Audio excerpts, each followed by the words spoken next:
आप सभी वरिष्ठ साथियों का बहुत बहुत आभार।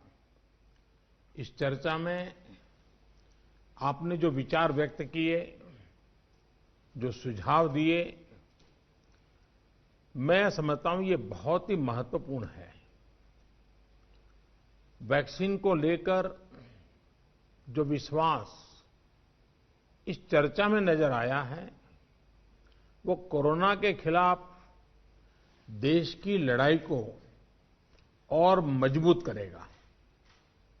यहां जो प्रेजेंटेशन हुआ, उसमें भी विस्तार से ये बताया गया कि कितने दिनों से ये प्रयास चल रहे हैं, क्या-क्या चल रहे हैं, अब कहां पहुंचे हैं और किस मजबूती से हम आगे बढ़ रहे हैं।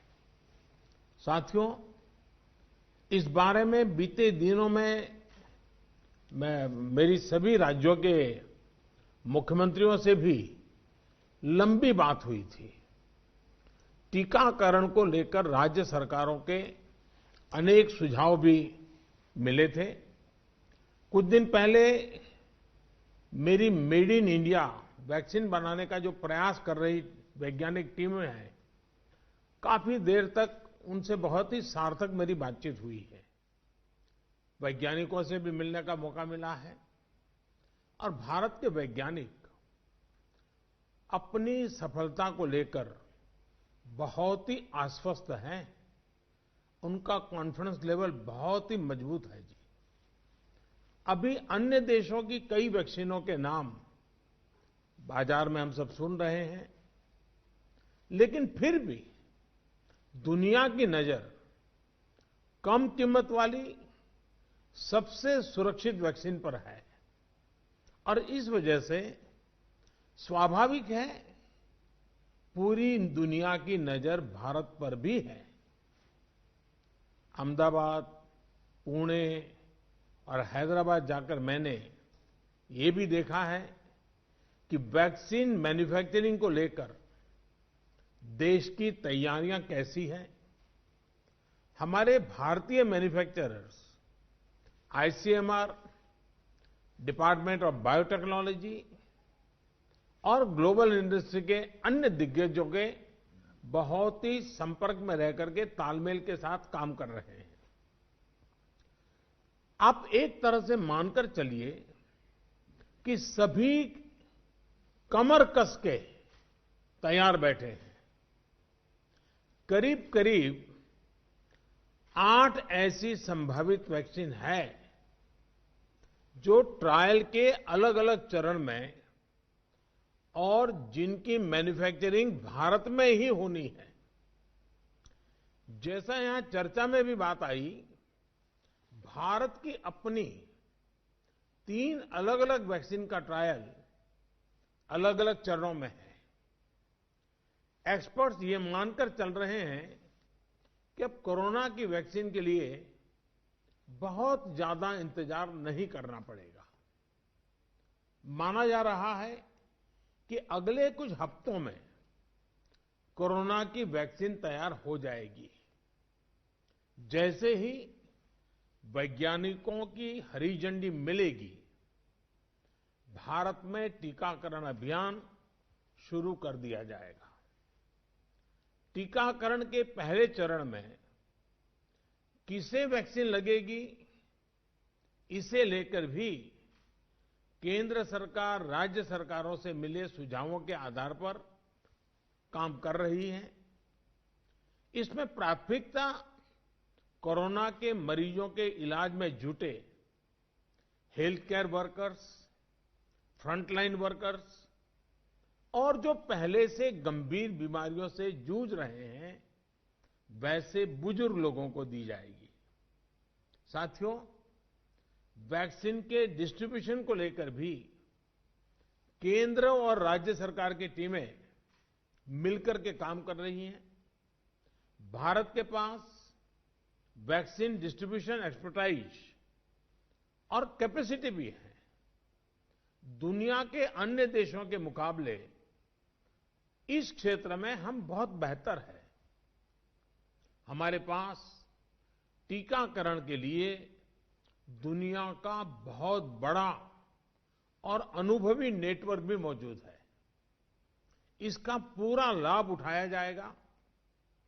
जो कुछ अतिरिक्त कोल्ड चेन इक्विपमेंट, अन्य लॉजिस्टिक की जरूरत पड़ेगी, राज्य सरकारों की मदद से उसका भी आकलन हो रहा है। कोल्ड चेन को और मजबूत करने के लिए भी साथ ही साथ अनेक नए प्रकल्प भी चल रहे हैं, कई और नए प्रयास भी चल रहे हैं। भारत ने एक विशेष सॉफ्टवेयर भी बनाया है, कोविन, जिसमें कोरोना वैक्सीन के लाभार्थी वैक्सीन के उपलब्ध स्टॉक और स्टोरेज से जुड़ी रियल टाइम इंफॉर्मेशन रहेगी। भारत में कोरोना वैक्सीन की रिसर्च से जुड़े दायित्व के लिए विशेष टास्क फोर्स का गठन किया गया था और वैक्सीन से जुड़े अभियान का दायित्व नेशनल एक्सपर्ट ग्रुप को दिया गया है। इसमें टेक्निकल एक्सपर्ट्स हैं, केंद्र सरकार के संबंधित मंत्रालयों और विभागों के अधिकारी हैं, प्रत्येक जोन के हिसाब से राज्य सरकारों के भी प्रतिनिधि हैं। ये नेशनल एक्सपर्ट ग्रुप राज्य सरकारों के साथ मिलकर के काम कर रहा है। राष्ट्रीय और स्थानीय हर जरूरत के मुताबिक फैसले नेशनल एक्सपर्ट ग्रुप द्वारा सामूहिक तौर पर लिए जाएंगे। साथियों, वैक्सीन की कीमत कितनी होगी, इसे लेकर भी सवाल स्वाभाविक है।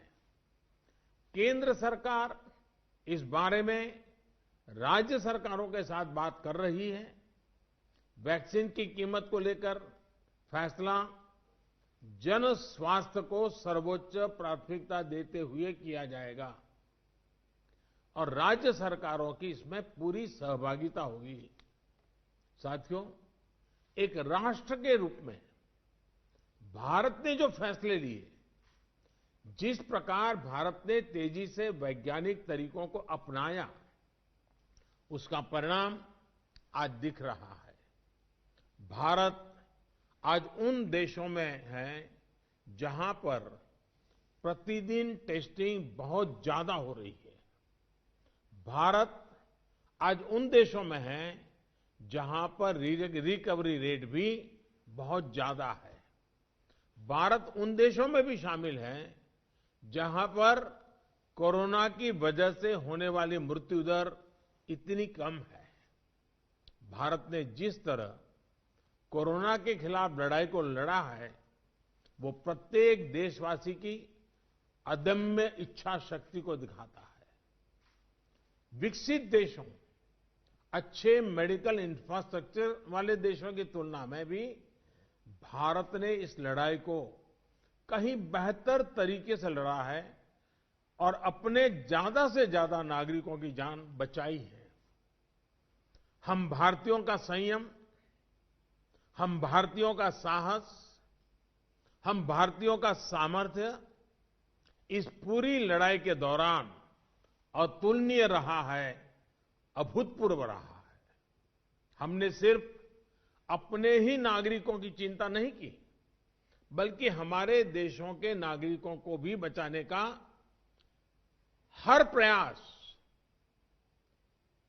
अन्य देशों के साथ मदद करने का भी काम, हर संभव प्रयास किया गया।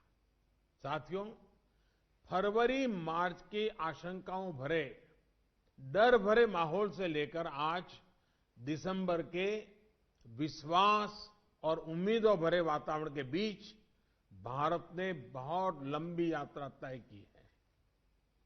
अब जब हम वैक्सीन के मुहाने पर खड़े हैं, तो वही जनभागीदारी, वही साइंटिफिक अप्रोच, वही सहयोग आगे भी बहुत जरूरी है।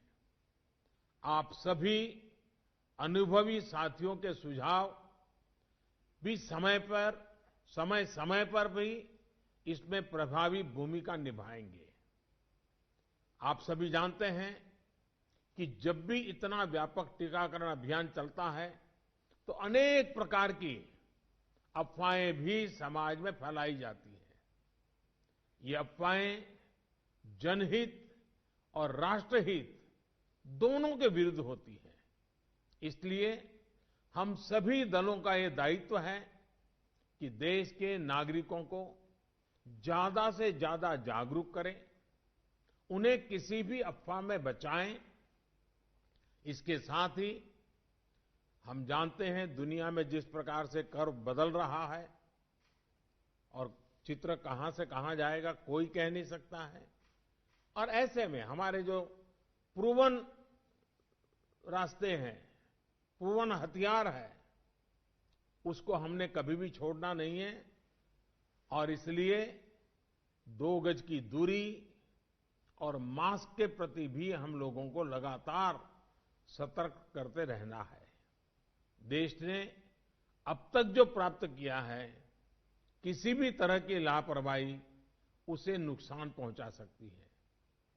मैं सभी राजनीतिक दलों के महानुभावों से आग्रह करूंगा, हर एक को आज बोलने का अवसर नहीं मिला है, लेकिन मेरी प्रार्थना है कि आप लिखित भेजिए।